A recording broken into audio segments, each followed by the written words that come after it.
American poetry আমাদের আজকের কবিতা হচ্ছে রোড নট টেকেন, লিখেছেন রবার্ট ফ্রস্ট। এখানে একটি কোটেশন দেওয়া আছে, two roads diverged in a wood and I took the one less travelled by and that has made all the differences. আগে সামারিটা পড়ে নিই। Once a traveller travelling alone and found himself at a point, কোনো এক সময় একজন traveller হাঁটছিল বা যাত্রা করেছিল, তখন সে নিজেকে এমন এক জায়গায় পেল বা আবিষ্কার করলো, where the road divided into two, যেখানে রোড দুই ভাগে ভাগ হয়ে গেছে। আমরা যেমন তিন রাস্তার মোড়, চার রাস্তার মোড় পাই না, ঠিক তেমন আর কি। The traveller found it difficult to choose one road out of the two, তখন এই ট্রাভেলার দুই রাস্তার মধ্যে থেকে যে কোনো একটিকে বেছে নিতে খুব দ্বিধায় পড়ে গেলেন যে আমার আসলে কোন রাস্তায় যাওয়া উচিত। He was indecisive and lingered on for some time, তখন কবি এই রাস্তা বেছে নেওয়ার জন্য বেশ কিছু সময় দ্বিধায় থাকলো এবং কিছু সময় এতে ব্যয় করে ফেললো। Ultimately he was able to choose one road, পরিশেষে সে একটি রোড বা রাস্তা নির্বাচন করতে সামর্থ্য হলো, হুইচ ওয়াজ লেস ট্রাভেলড, যেই রাস্তাটি কম ব্যবহৃত হয়েছে। আর কোন রাস্তা কম ব্যবহৃত হয়েছে এটা কিভাবে বুঝবো আমরা? যে রাস্তায় ঘাস হয়েছে এবং মানুষের চলাচলের কোনো ছাপ নেই, পায়ের ছাপ নেই, সেইটাই হচ্ছে less travel road. A person sometimes has to make a choice and cannot expect the best of everything. একজন ব্যক্তির অনেক সময়ই অনেক বিষয় নির্বাচন করতে হয়, চয়েস করে নিতে হয়, আর যেটা সব সময় বেস্ট হয় না, অর্থাৎ তার সিদ্ধান্ত সব সময় সঠিক হয় না, অনেক সময় সে ভুল রাস্তাও বেছে নেয়। The traveler himself understand that one day he will take another road.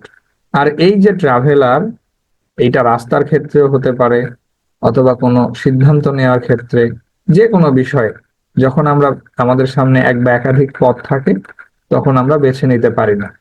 যে আমরা যখন ক্লাস 9-এ উঠি তখন কি সায়েন্স নেব না আর্টস নেব না কমার্স নেব, অথবা যখন ইন্টারমিডিয়েট শেষ করি তখন কি মেডিকেলের অ্যাডমিশনে যাব না ইঞ্জিনিয়ারিং এ যাব না এমনি জেনারেল ইউনিভার্সিটিতে যাব, মানে এই ধরনের সব বিষয়ে আমরা দ্বিধায় পড়ে যাই যখন আমাদের সামনে অপশন বেশি থাকে। ঠিক তেমনি ভাবে এই যে ট্রাভেলার বা যে ব্যক্তি সিদ্ধান্ত নিচ্ছে, সে এইটা বুঝতে পারে যে যে আজ আমি এইটা করলাম, পরের দিনে আমি অন্যটা করব বা অন্য পথ বেছে নেব। The two road stands for the two human states of life. আর এই যে কবির ক্ষেত্রে এই রোড নট টেকেন কবিতায় যেটা পড়তেছি আমরা, সেখানে দুইটা আলাদা আলাদা রোড, এটা দুইজন ভিন্ন ব্যক্তিকে বুঝিয়েছেন অথবা দুইজন ভিন্ন ব্যক্তির জীবনকে বুঝিয়েছেন। The travel road represents tradition and customs. এই যে দুই রাস্তা পেল কবি, যেটাতে বেশি বেশি মানুষ যাতায়াত করেছে, সেইটা মূলত ট্র্যাডিশন এবং কাস্টমস, বিভিন্ন রীতিনীতি প্রথা, এগুলোকে উপস্থাপন করেছেন। On the other hand, the less travel road represents adventure and exception. এবং অপর পক্ষে যেই রাস্তায় মানুষ খুব কম চলাচল করেছে অথবা একেবারেই নয়, সেই রাস্তাটা মূলত এখানে অ্যাডভেঞ্চার এবং এক্সেপশনকে বুঝিয়েছে, যে সেইটা অবশ্যই ডিফিকাল্ট, এজন্যই মানুষ ওই রাস্তায় চলাচল করে না। Humans naturally long for exceptions. মানুষ অর্থাৎ মানব সত্তা এটা সাধারণত বা ন্যাচারালি এক্সেপশনের এক্সপেক্ট করে, আশা করে যে আমার বেলায় ভিন্ন কিছু হবে, আমি ভিন্ন কিছু করব।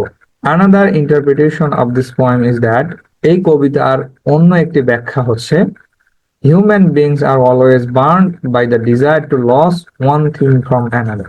যে হিউম্যান বিংস সব সময় এই যে একটা বেছে নিল এবং অন্যটা হারিয়ে ফেললো, বা একটাকে পিছনে ফেলে সে অন্য কিছু নির্বাচন করলো, সিলেক্ট করলো, চুজ করলো, এতে করে যে অন্য কিছু তার মিস হয়ে গেল, এইটার জন্য সে সারা জীবন আফসোস করে। ঠিক আছে? যেমন আপনার সামনে দুইটা অপশন, মনে করেন যে আপনি এইবারের ছুটিতে সিলেট যাবেন আবার কক্সবাজার যাবেন, দুইটা অপশন দেওয়া হয়েছে, আপনি এখন কক্সবাজার বেছে নেবেন। পরবর্তীতে আপনি যখন আপনার সিলেটে যারা গেছে তাদের কাছ থেকে বিস্তারিত শুনবেন তারা কেমন আনন্দ করছে, তখন আপনার মনে হবে যে ইস, আমি যদি সিলেটেও যাইতে পারতাম বা কক্সবাজার না গিয়ে সিলেটে যেতে পারতাম। এই যে আসলে একটা জিনিস মিস হয়ে যাওয়ার যে আক্ষেপ, এইটাতে মানুষ সারা জীবনই অন্তর্জালায় পড়ে। The background of the poem is nature.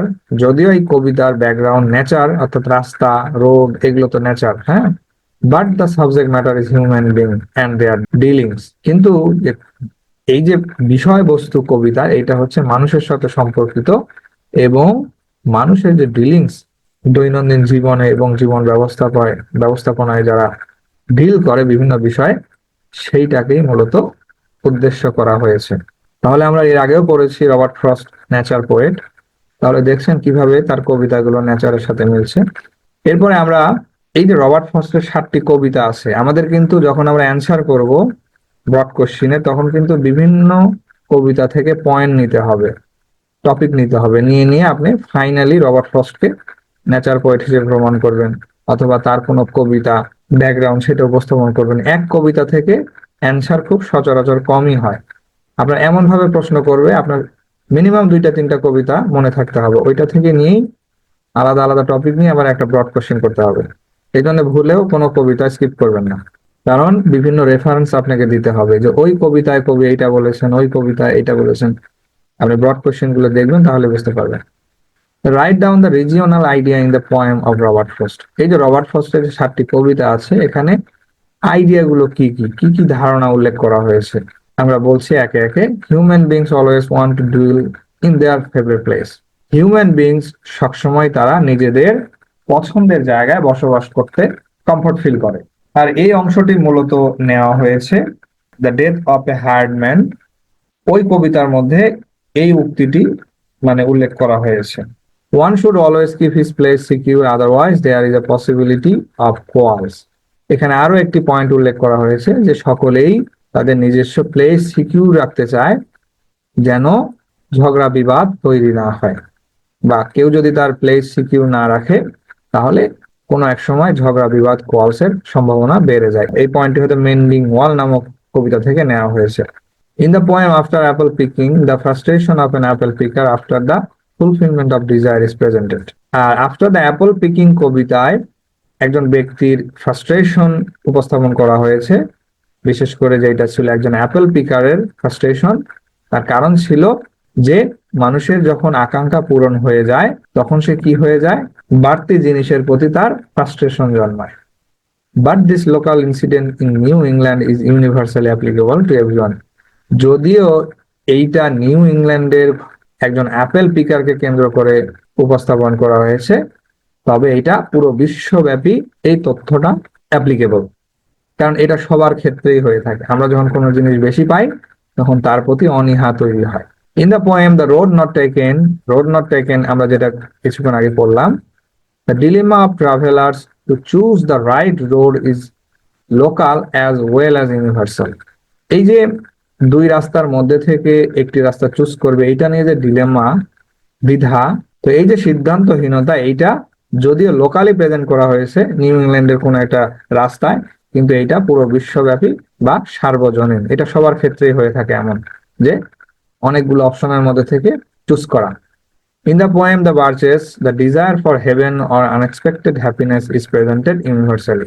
এই বার্চেস কবিতায় হেভেন অথবা আনএক্সপেক্টেড হ্যাপিনেসের জন্য মানুষের যে আকাঙ্ক্ষা, সেইটাকে উপস্থাপন করা হয়েছে। The universal question of the need for the fence, fence মানে হচ্ছে বেড়া, প্রাচীর, এই প্রাচীরের যে গুরুত্ব পুরো বিশ্বব্যাপী, is presented in the poem mending wall. এই মেন্ডিং ওয়াল কবিতা উপস্থাপন করা হয়েছে। So the story is set in rural American countryside. যদিও এই যে গল্পটি আমেরিকান কান্ট্রিসাইডে বা আমেরিকান কান্ট্রিসাইডকে কেন্দ্র করে লেখা হয়েছে, তবে এইটার গ্রহণযোগ্যতা বা প্রয়োজনীয়তা সর্ববিশ্বব্যাপী।